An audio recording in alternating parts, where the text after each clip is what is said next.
রাষ্ট্রবিজ্ঞান বিভাগের প্রথম বর্ষের ছাত্রীদের অনলাইন ক্লাসে শুভেচ্ছা জানাচ্ছি। আমরা আজ তোমাদের সাথে কথা বলবো লোক প্রশাসন পরিচিতির তৃতীয় অধ্যায়ে সংগঠন বিষয় নিয়ে। সংগঠন বিষয়ে তোমাদের কাছে অত্যন্ত পরিচিত একটা শব্দ। সংগঠন বিভিন্ন রকম হতে পারে, রাজনৈতিক সংগঠন, সামাজিক সংগঠন, ছাত্র সংগঠন, অর্থাৎ যে কোনো সংগঠন নাম বললে তোমরা তোমাদের চোখের সামনে সাংগঠনিক বিভিন্ন দিক দেখতে পাও। তাই এই যে সংগঠনটা, এটা নিয়ে আজকে আমাদের আলোচনা। আমরা যদিও লোক প্রশাসনে সংগঠনটাকে একটা বিষয় হিসাবে আলোচনায় নিয়ে এসেছি এবং এই বিষয়টি বলতে গেলে লোক প্রশাসনের মধ্যেই আনুষ্ঠানিকভাবে নতুন হিসাবে আলোচনা করছি, কিন্তু সংগঠনের উৎপত্তি, বিকাশ এগুলি যদি একবার চিন্তা করি তাহলে দেখব সংগঠন অত্যন্ত প্রাচীন একটা বিষয়। অর্থাৎ তার উৎপত্তি যদি আমরা চিন্তা করি তাহলে দেখব যে মানব সভ্যতার আদি থেকে কিংবা সভ্যতারও আরো বর্বর যুগ কিংবা অসভ্য যুগ যাই বলি না কেন, সেই যুগ থেকেও সংগঠনের অস্তিত্ব বিদ্যমান রয়েছে। আমরা সৃষ্টির আদিকে দেখি অসভ্য যুগকে, তারপর দেখি আমরা বর্বর যুগকে, তারপর আস্তে আস্তে আস্তে আস্তে আজকের এই যুগে আবির্ভাব ঘটেছে। কিন্তু সকল ক্ষেত্রেই যে জিনিসটা আমরা দেখেছি সেটা হলো সংগঠন। যদিও আজকের সংগঠনের মতো এই যে সাংগঠনিক কাঠামোটা আছে সেই কাঠামোটা তখন ছিল না, কিন্তু সংগঠনটা কিন্তু ছিল। অর্থাৎ সংগঠনকে যে আমরা দেখতে পাবো যখন মানুষ দলবদ্ধ হয়ে বসবাস করতে শিখেছে বা দলবদ্ধ হয়ে বসবাস করেছে, তখন থেকেই একটি সাংগঠনিক কাঠামোর মাধ্যমে প্রতিদিন তারা বড় হয়েছে বা তাদের জীবন অতিবাহিত করেছে। আমরা বন্য জীবন, গুহা জীবন, শিকারী জীবন, প্রত্যেকটা জীবনেই দেখেছি যে মানুষের প্রয়োজনে মানুষ সংগঠন গড়ে তুলেছে। তাই সংগঠনটা শুধু রাষ্ট্রবিজ্ঞান নয়, এটা মানব জীবনের জন্য অত্যন্ত গুরুত্বপূর্ণ একটি বিষয়। আমরা এই সংগঠন নিয়ে আলোচনা করতে গিয়ে বিভিন্ন রাষ্ট্রবিজ্ঞানী কি বলেছেন এই সংগঠন নিয়ে, এই সম্পর্কে কিঞ্চিত আলোচনা করার চেষ্টা করি। আমরা প্রথমে যদি বলি রাষ্ট্রবিজ্ঞানী জন বি মুনি, জন বি মুনি, তিনি কি বলেছেন? জন বি মুনি বলেছেন যে অভিন্ন উদ্দেশ্য হাসিলের নিমিত্তে প্রত্যেক মানব সঙ্গের অনুসৃত গঠন নীতি হলো সংগঠন।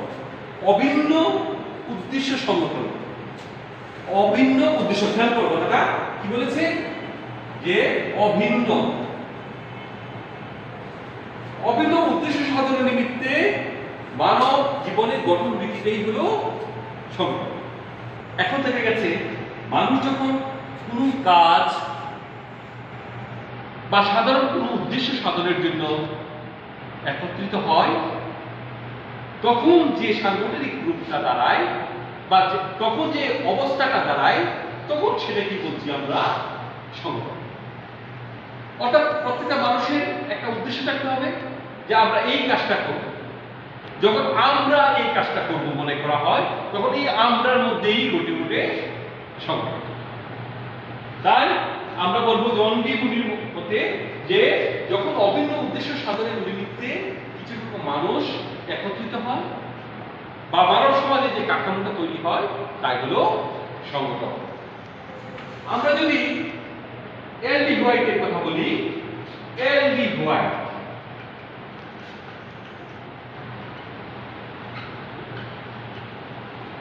তিনি বলছেন, এল ডি হোয়াইট বলছেন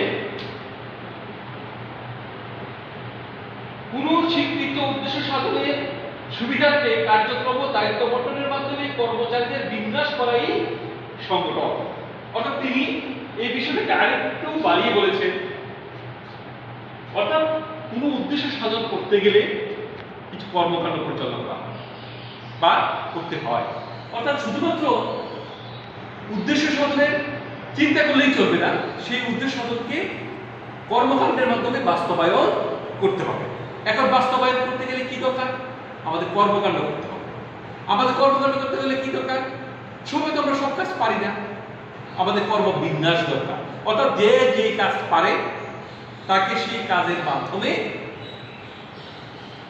করিয়ে নেওয়ার ফলে যে উদ্দেশ্যটা ছিল সেই উদ্দেশ্যে সাধন করা সম্ভব বা বাস্তবায়ন সম্ভব। তাই এখানে কর্মবিন্যাসের বিষয়টা আছে। অর্থাৎ যখন সাধারণ কোনো উদ্দেশ্য সাধনের নিমিত্তে কিছু সংখ্যক মানুষকে যে যে কাজ ভালো পারে সেই কাজ করার মাধ্যমে যখন সেই কাজ সম্পন্ন হবে, তখনই সেই উদ্দেশ্য বা অভিন্ন উদ্দেশ্য বাস্তবায়ন হয়েছে বলে মনে করা হবে। এবং এই যে কর্মকাণ্ড, সেই কর্মকাণ্ডের মাধ্যমে এই মানুষগুলোর মধ্যে যখন আমরা দেখতে পাই যে একত্রিত হওয়ার মানসিকতা তৈরি হবে, তখনই সেটাকে বলবো আমরা সংগঠন। আমরা যদি আরেকজন রাষ্ট্রবিজ্ঞানী বা রাষ্ট্র দার্শনিক কথা বলি, যেমন এখানে লুথার গুলি,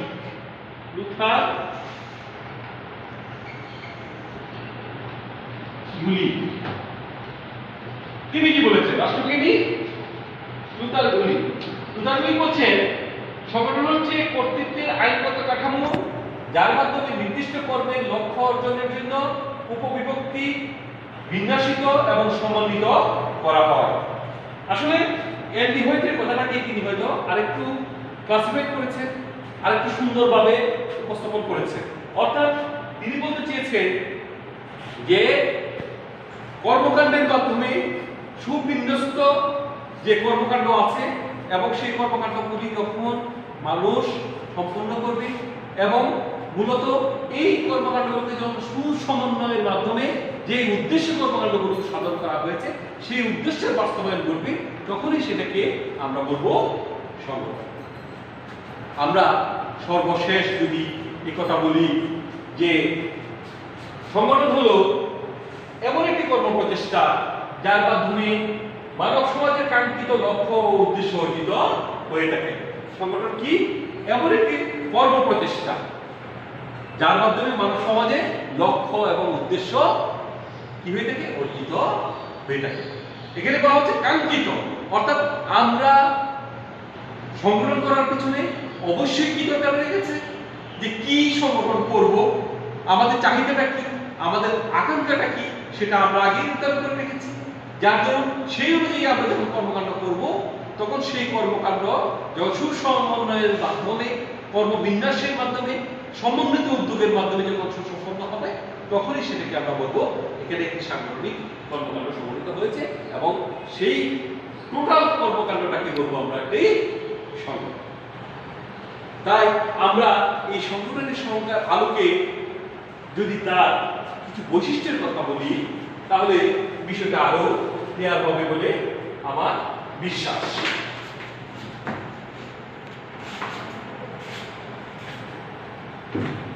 বৈশিষ্ট্য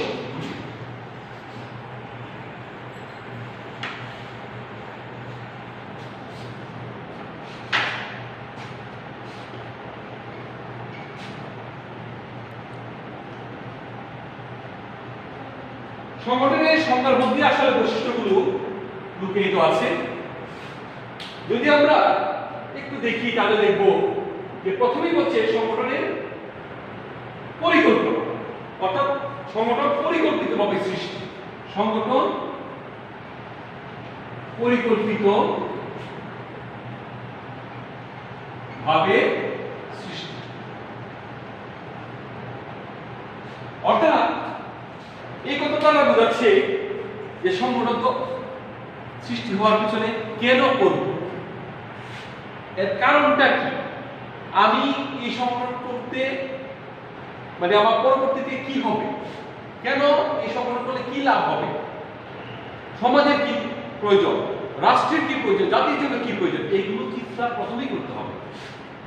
যখন কোনো সুপরিকল্পিত ভাবে কোনো কর্মকাণ্ড পরিচালিত হয়, সেই কর্মকাণ্ডের একাধিক লোক যখন একত্রিত হয় এবং ওই কর্মকাণ্ডের জন্য তারা তাদের কর্ম প্রচেষ্টা নিয়োজিত রাখে, তখনই আমরা বলবো যে এটা একটা সংগঠনের বৈশিষ্ট্য হিসাবে দাঁড়াবে। তাই সংগঠনের বৈশিষ্ট্যের ক্ষেত্রে আমরা বলবো যে সংগঠন পরিকল্পিতভাবে সৃষ্টি। 2 নম্বর যদি বলি তাহলে বলবো সংগঠন ব্যক্তি ও দলের সমন্বয়ে গঠিত। সংগঠন ব্যক্তি ও দলের সমন্বয়ে গঠিত। অর্থাৎ এখানে একটা জিনিস তোমরা খেয়াল করবে, বলা হচ্ছে ব্যক্তি এবং দল। ব্যক্তি বলতে এখানে আমরা যারা প্রত্যেকে যখন আলাদা হই তখন কিন্তু আমরা আলাদা একটা ব্যক্তি, আবার যখন আমরা একত্রিত হই তখন কিন্তু এই ব্যক্তি সমষ্টি হলো দল। যখন আমরা আলাদা থাকবো তখন ব্যক্তি, আবার যখন আমরা একত্রিত হব তখন হয়ে যাব আমরা দল। তখন এই ব্যক্তি এবং দল, ব্যক্তি তার চিন্তা ভাবনা যখন অপরাপর লোকের সাথে মিলিয়ে নিবে, কিংবা ব্যক্তি তার কর্মকাণ্ড দলের অন্যান্য কর্মকাণ্ডের সাথে যখন মিলিয়ে নিবে, দল সমন্বয় গঠন করবে, তখনই আমরা একটা সাংগঠনিক কর্মকাণ্ড হচ্ছে বলে আমরা মনে করি। অর্থাৎ আমরা সংগঠনকে আমরা বলবো, সংগঠনের অন্যতম বৈশিষ্ট্য হিসেবে বলবো যে সংগঠনের ব্যক্তি এবং দলের সমন্বয়ে গঠিত হতে হবে। অর্থাৎ এখানে একক কোনো লোকের মাধ্যমে কখনো সংগঠন গড়ে উঠতে পারে না। একা কখনো সংগঠন হবে না, সংগঠন হতে হলে একাধিক লোক দরকার। অর্থাৎ একাধিক 1 2 3 বলে বলেই যাবো আমরা দলে, এবং দল এবং ব্যক্তি যখন সমন্বয় হবে তখনই সেখানে সাংগঠনিক কর্মকাণ্ড পরিচালনা করা সম্ভব হবে। 3 নম্বর যদি আমরা বলি তাহলে বলবো সংগঠনটা একটা কাঠামোর উপর প্রতিষ্ঠিত। সংগঠন কাঠামোর উপর প্রতিষ্ঠিত, অর্থাৎ এখানে একটা জিনিস খেয়াল করতে হবে, কাঠামো। একটা জিনিস হলো যে সমস্ত কিছুতে একটা কাঠামোর প্রয়োজন আছে বা কাঠামো আছে। যেমন আমার মানব দেহ, এটার কিন্তু একটা কাঠামো আছে। মানুষের চোখ থাকবে, হাত থাকবে, নাক থাকবে, মুখ থাকবে, পা থাকবে, এটা কিন্তু শরীরের একটা কাঠামো। আমরা এই যে একটা বেঞ্চ, টেবিল, এগুলোর একটা কাঠামো আছে। বেঞ্চটা একটু লম্বা হবে, টেবিলটা একটু চতুর্ভুজাকার আকৃতির হবে। আমাদের এই যে বোর্ড আছে, বোর্ডটার একটা কাঠামো আছে, এইভাবে প্রত্যেকটা জিনিসের কাঠামো। কিন্তু সংগঠনেরও কাঠামো হয়তো বা এরকম না, কিন্তু সংগঠনের কাঠামোর মধ্যে যে জিনিসটা আছে সেটা হলো কি, যে সেখানে দক্ষতা, সেখানে জ্ঞান এবং সেখানে বিশেষায়িত কর্মকাণ্ড পরিচালনা করার মতো যে শিক্ষা ইত্যাদির মাধ্যমে যখন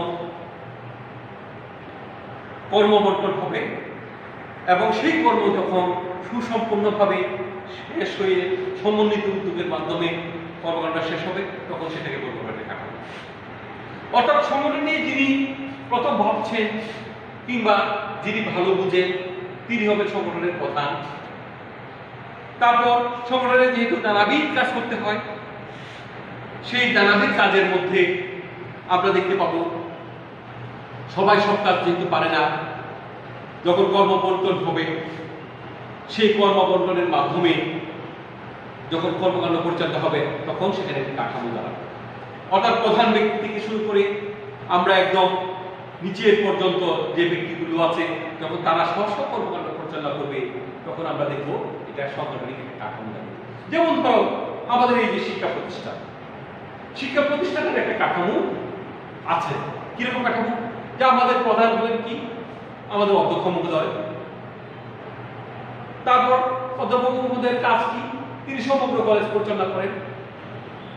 তারপর আছে আমরা যারা শিক্ষক আছি, ক্লাস নেই বিভিন্ন বিভাগে, আমাদেরও কাজ আছে।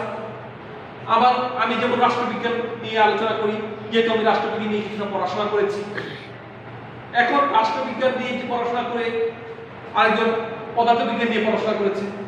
রাষ্ট্রবিজ্ঞানের টিচার যখন পদার্থবিজ্ঞান পড়াবেন না বা পড়াতে পারবেন না, কিন্তু পদার্থবিজ্ঞানের টিচার রাষ্ট্রবিজ্ঞান পড়াতে পারবেন না, যার যার আলাদা কাজ। কিংবা আমার কাজের পরে দেখা যাবে কি যে আমি যে রুমে বসবো, প্রিন্সিপাল মহোদয় যে রুমে বসবেন সেই রুমটা খুলে দেওয়া, সে রুমের বিভিন্ন কর্মকাণ্ড যেগুলো আছে সেগুলি করা, সেগুলো অধ্যক্ষ মহোদয়ের পক্ষে একা পক্ষে করা সম্ভব না। সেটা করার জন্য আলাদা লোক থাকবে, যেমন আমাদের অফিস সহায়করা আছে, তারা কাজ করে থাকে। তাহলে এখানে আমি তিনটে স্তর দেখতে পাই, একটা হলো অধ্যক্ষ মহোদয়, তারপর আছে শিক্ষক মন্ডলী, তারপর অফিস সহায়করা আছে। তাহলে এখানে যে এই যে কাঠামোটা দাঁড়িয়েছে এটাকে বলছি আমরা সাংগঠনিক কাঠামো, অর্থাৎ কাঠামোর উপর প্রতিষ্ঠিত থাকতে হবে। 4 নাম্বার হলো আদর্শ বা মূল্যবোধের উপর প্রতিষ্ঠিত সংগঠন। আদর্শ বা মূল্যবোধের উপর প্রতিষ্ঠিত। একটা জিনিস মনে রাখতে হবে, আদর্শ অর্থাৎ পৃথিবীতে যাই কিছু করি না কেন এটার একটা নিয়ম নীতি বা আদর্শ যাকে আমরা বলছি সেটা থাকতে হবে। যদি সেটা না থাকে তাহলে কোনো মহৎ কাজ বা কোনো মহৎ সংগঠন গড়ে উঠতে পারে না। পাশাপাশি থাকতে হবে মূল্যবোধ, অর্থাৎ আদর্শের পাশাপাশি থাকতে হবে মূল্যবোধ। অর্থাৎ এটার গুরুত্বটা থাকতে হবে কি, মূল্য দ্বারা, মূল্য মানে একটা শুধু টাকা পয়সা না, মূল্য মানে হলো এখানে টাকা পয়সার যে বস্তুগত দিক আছে তার বাইরে অবস্তুগত দিকও আছে। যেমন অবস্তুগত দিক কি হতে পারে, মান সম্মান, কৃতিত্ব, শৌর্য বীর্য, এই যে বিষয়গুলো আছে এগুলো কিন্তু আমাদের মূল্যবোধেরই অংশ। অর্থাৎ মূল্যবোধ হলো সমাজে সেই সকল জিনিস, যেই সকল জিনিসের মাধ্যমে মানুষের ভালো দিকগুলো ফুটে ওঠে, সমাজের মঙ্গলময় দিকগুলো ফুটে ওঠে, কল্যাণকর দিকগুলো ফুটে ওঠে।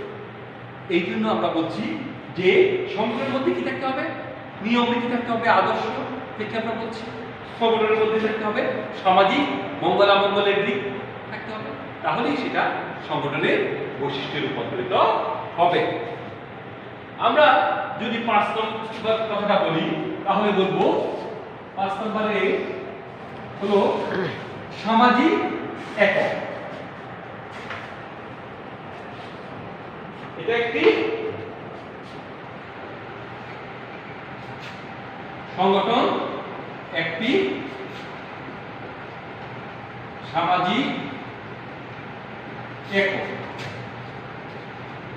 অর্থাৎ সংগঠন কিন্তু সমাজের বাইরে কোনো বিষয় তো, সংগঠনের বাইরে কোনো বিষয় হিসেবে আখ্যায়িত করা যাবে না। অর্থাৎ সমাজের ভিতরে থেকে সমাজের মঙ্গলের জন্য সামাজিক মানুষদেরকে নিয়ে যখন একটি কাঠামো ভিত্তিক, আদর্শ ভিত্তিক, মূল্যবোধ ভিত্তিক একটি দল গঠন হবে তখন সেটাকে বলবো আমরা সংগঠন। অর্থাৎ একটা কর্মকাণ্ড পরিচালনা করতে গেলে তার পিছনে যে দিকগুলো আছে, অর্থাৎ এটা সমাজ গ্রহণ করতে হবে, সমাজ স্বীকৃতি থাকতে হবে, সমাজের অনুমোদন থাকতে হবে, তাহলেই সেটাকে আমরা বলবো সংগঠন। অর্থাৎ এটা একটা সামাজিক একক হিসাবে স্বীকৃত হবে। আমরা যদি সর্বশেষ বলি সেটা হলো সুনির্দিষ্ট লক্ষ্য অর্জন। সংগঠন সুনির্দিষ্ট লক্ষ্য অর্জন।